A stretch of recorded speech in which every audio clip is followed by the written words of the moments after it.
Yeah. Do you know Chris Bumstead? Yeah. Look, I don't follow much bodybuilding anymore because I got out of that years and years and years ago. But yeah, he already got his 4th Mr. Olympia, and he was training for his 5th, and he got a back injury.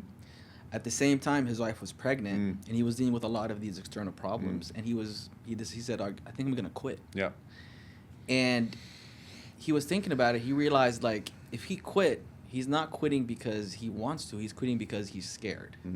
Scared about the injury, about the family problems, all that kind of stuff. And he's like, no, if I'm going to quit, it's because I want to quit. Like, I finished doing what I'm doing. Yeah, you've achieved it. Yes. And I think maybe that ties into what you kind of said. Like, you didn't want to be told to quit. Yeah. If you were going to stop, it had to come from you.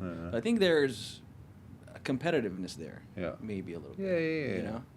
Well, even look, okay, so he's smart. So he's like, I know my body's is breaking down, and if I want to have a good lifestyle later on, I need to stop this. Look at Ronnie Coleman, 6-time Mr. Olympia. He's broken. Have you seen his body? He was the strongest Mr. Olympia. Right. He would lift 2-3 ton on a leg press, and now his body's broken. He pushed it to his limit was beyond the limit. Now his body's absolutely broken. Right. If you look at him now, he's on crutches now. I saw that. Absolutely done. And he looked amazing. Yeah. But there's a point where you need to go, hey man, that's enough. Yeah. That's why bodybuilding is great, and it's very difficult to look like that, and it is a sport, and it's so hard to diet down like that and look like that, but it's not a healthy sport. But it's addictive, isn't it? Yeah, like the reason why Coleman or even Chris Bumstead, they're competitive, but I wonder if they can't stop because of an addiction. Like, can working out become an addiction? It's an addiction, but no, it's their not their image, it's their identity. So even with work, that. Even with me, when people just think I'm a coach, no, I'm Mark. Like, I'm not just a PT nutritionist, and I have a lot of people that always want to talk to me about out of work. I always want to talk. I don't want to talk about it. Like 18 years of me talk. Let's talk about investing. Let's talk about stuff. I know my stuff. Like, I know my stuff. I just don't want to.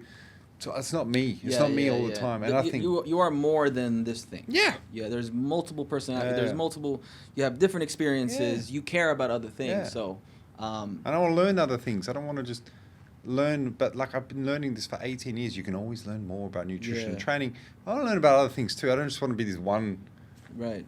So it's not an addiction. They tied that into who they are, and therefore, if I'm not doing this, I'm not being me. I'm no one, and that's even more dangerous, right? 100%. Because now you can't stop. Yeah. Because then it's who are you if you stop? Yeah. It's hard. I think, and that's like the men thing. I think being a man, that's our identity. If we lose our identity, then what? Yeah. Just like guys in Australia in the mines, if they lose their job, they're making all that money in the mines, and they lose their job, and they can't get a job. They usually do that thing. They in their life, because they're like, well, I can't provide. I can't. That was my identity. Because you made it who you are. Yeah. Well, that's way more dangerous than addiction. That's crazy. Like the next level. Yeah. Well, I guess if you make working out your identity and you have this identity you're chasing, does that maybe lead people to steroids? Yeah, because the problem with, I'll be honest with you, so I'm on two mental health podcasts, and we talk about this, and I talk about this. When I was 22 to 24, I took testosterone and I took anabolics, The worst thing I ever did. It messed with my brain and messed with my body. At a younger age, you shouldn't be touching that. But at that era, everyone was doing it. And lucky, I stopped and I started studying nutrition, and I learned how to fix everything. Right. Because when you come off of this stuff, so remember, when you take testosterone, your body stops producing testosterone. Okay, it says, I don't need to make it anymore in the brain to the testicles. And it makes it naturally at that age. Yeah, we're naturally like that. Yeah. But once you start taking that stuff, now remember, when you take too much, like TRT is good, it brings you up to your levels. This is when you get older, brings you up to your levels, safe levels. But when you're wanting to get bigger, you're taking 2 or 3 times more. Now you feel amazing. You feel like a superhuman. Right. So when you get on that stuff, people can't come off because the down is too down. You now feel like a superhuman. Yeah. It was crazy. And you did it for how long? I did it 2 years. 2 years. But the people don't realize when you come off of everything, you lose everything. Because my testosterone went to nearly 0. and I had to fix that. And that's why I'm on mental health podcast, because I'm talking about the lows were so low. When you're, as a male, when your testosterone goes to nearly zero, the thoughts of suicide is very high. Wow. So I had a lot of those thoughts, and it took 2 years to fix everything. Wow. It took so long. So that's where I don't suggest anyone. Yeah. If you do, and at that day there was no doctors. Now in America it's fantastic. If you want to get on TRT, you have a doctor monitoring you, doing your blood work and all that. And even Australia still doesn't do that properly. And I'm disappointed in Australia that they're not doing that.